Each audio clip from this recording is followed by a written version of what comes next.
Habang patuloy na dumarami ang populasyon ng Pilipinas, nakakatuwang malaman na may mga lugar pa rin sa bansa na nananatiling abandonado o halos walang nakatira. Mayroong isang bagay tungkol sa mga abandonado at pinagmumultuhan na lugar na patuloy na nakakaakit sa mga tao lalo na sa panahon ngayon. Ngayon, ang mga ito ay itinuturing na mga monumento ng kasaysayan at mga alaala ng mga taong nakakita ng maluwalhating taon ng kani-kanilang panahon. 10 abandonadong mga lugar sa Pilipinas. 10. Fantasy World, sa Lemery, Batangas. Ito ay isang kastilyo sa isang burol sa Lemery, na nakatayo sa 30 hektarya ng lupa, na itinampok sa ilang lokal na palabas.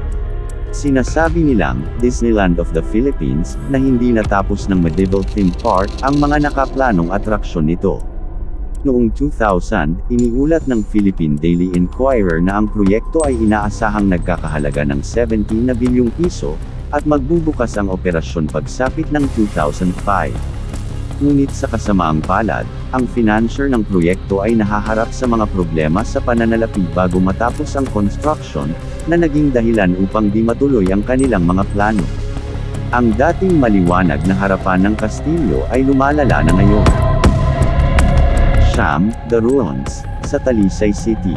Ang unang bahagi ng ika-20 siglo, si Don Mariano Ledesma Lacson ay nagtayo ng kanyang 10 silid na Italyano na mansyon bilang pag-alaala sa kanyang asawa, na namatay sa panahon ng pagbubuntis ng kanyang ika-11 anak.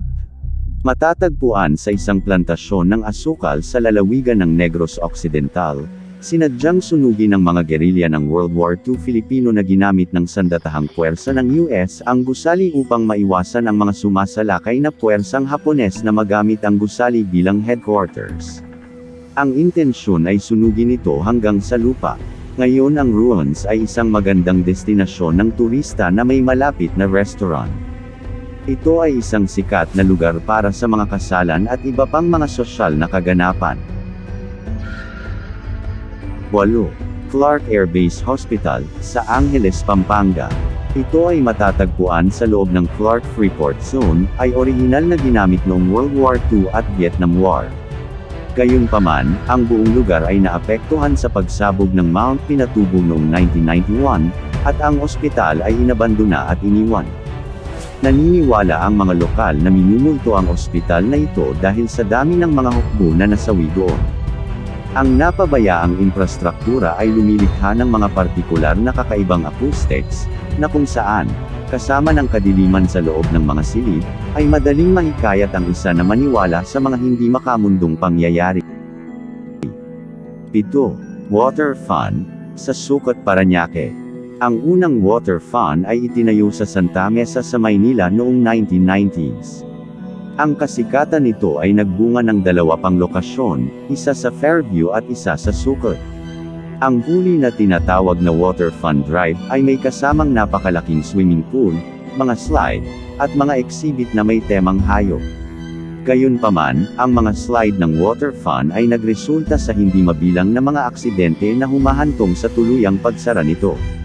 Nagpetisyon ang mga residente para sa pagsasara nito dahil naapektuhan nito ang supply ng tubig sa mga residential areas. 6. Paco Train Station, sa Paco, Manila. Ito ay itinayo noong 1914 bilang isang grand neoclassical na terminal ng Main South Line at ng Cavite Line. Ang sikat na Amerikanong arkitekto na si William Parsons ay nagdisenyo ng Philippine National Railway Paco Station, na naka-pattern sa Pennsylvania Station ng New York City. Nauuna ito sa pagtatayo ng iba pang kilalang istruktura ng Maynila, tulad ng Metropolitan Theater, Manila Post Office, at kasalukuyang Manila City Hall. Noong World War II, ang Paco Railroad Station ang lugar ng madugong labanan. Ang pag-agaw ng istasyon ay hudyat ng pagbagsak ng mga huling puwersang Hapones ng lungsod.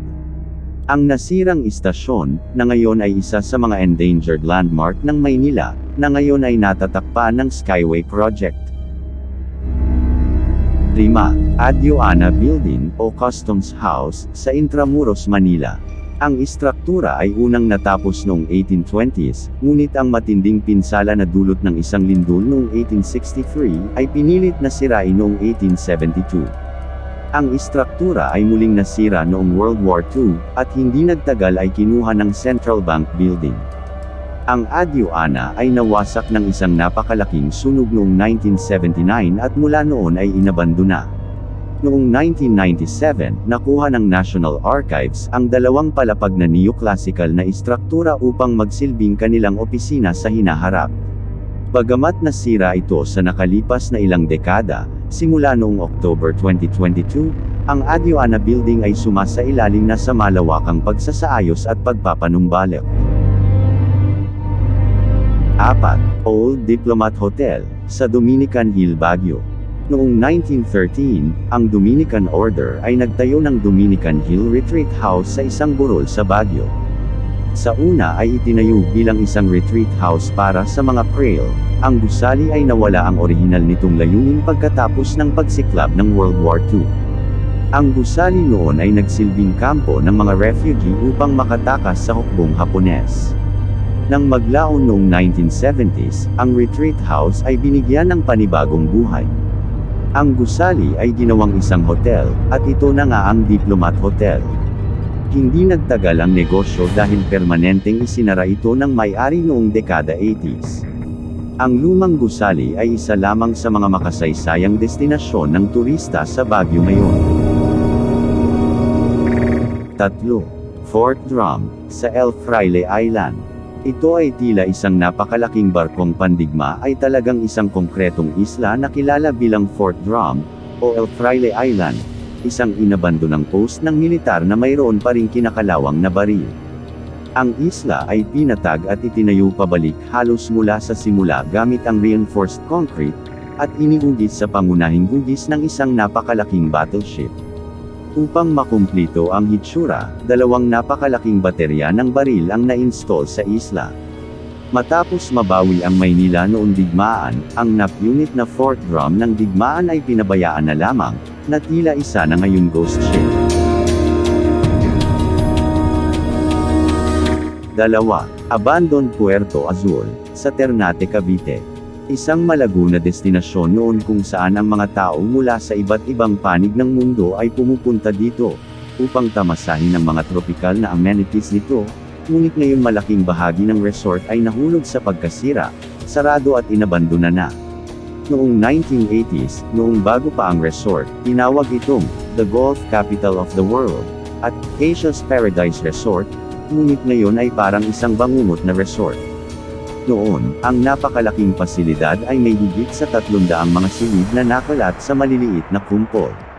Ngayon ang Puerto Azul ay patuloy na gumagana, ngunit ang malaking bahagi nito ay inabandona at hindi limitado sa mga bisita. 1. Corregidor Island, sa Cavite City. Ang isla ng Corregidor ay kinilala ng mga Kastila bilang isang strategic defense location noong sila ay dumating noong ika-16 na siglo. Pinangalanan nila itong Island of the Corrector, dahil ito ang lugar kung saan lahat ng barkong papasok sa Maynila ay humihinto para sa inspection.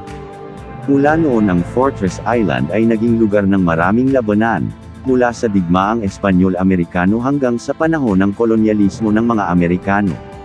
Ang pinakamatandang palatandaan sa isla ay ang parola na may petsang 1853, ngunit karamihan sa luntiang tropikal na isla na ito ay pinangungunahan ng mga guro na nagpapakita ng matinding labanan na naganap noong World War II. Ang isla ay isa na ngayong itinalagang pambansang monumento at war memorial. Ang mga guho ay pinanatili sa alaala ng mga sundalong Amerikano, Pilipinas, at Hapon na nakipaglaban at namatay dito.